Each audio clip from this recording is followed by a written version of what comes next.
চৌদ্দগ্রামে ৮ শতাধিক পরিবারে কোরবানির গোশত বিতরণ। কুমিল্লার চৌদ্দগ্রামে ৮ শতাধিক অসহায় মানুষের মাঝে কোরবানির গোশত বিতরণ করা হয়েছে। ঈদের দ্বিতীয় দিন রবিবার উপজেলা পরিষদ প্রাঙ্গণে এ কার্যক্রমের উদ্বোধন করেন উপজেলা নির্বাহী কর্মকর্তা মোহাম্মদ জামাল হোসেন।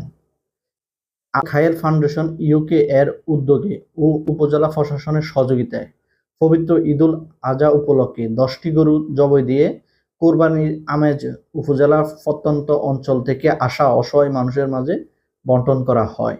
এ সময় অন্যান্যদের মধ্যে উপস্থিত ছিলেন আল খায়ের ফাউন্ডেশন ইউকে এর কান্ট্রি ডিরেক্টর তারেক মাহমুদ সজীব, উপজেলা জামায়াত আমির মাহফুজুর রহমান, উপজেলা বিএনপির যুগ্ম আহ্বায়ক সাজেদুর রহমান মোল্লা হিরণ, উপজেলা প্রেস ক্লাবের সিনিয়র সহসভাপতি এমদাদ উল্লাহ, সাধারণ সম্পাদক বেলাল হোসাইন প্রমুখ।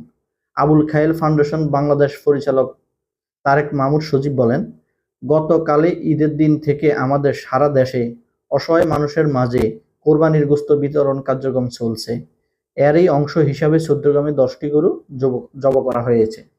উপজেলা কর্মকর্তা মোহাম্মদ জামাল হোসেন বলেন, কোরবানি দিতে পারা আর না পারা মানুষদের বিভেদ কমিয়ে আনার লক্ষ্যে আল খায়ের ফাউন্ডেশনের উদ্যোগে ৮২৭ পরিবারের মাঝে ঈদ আনন্দ ভাগাভাগি করা হয়েছে। এজন্য আল খায়ের ফাউন্ডেশনকে চৌদ্দগ্রামবাসীর পক্ষ থেকে ধন্যবাদ জানাই।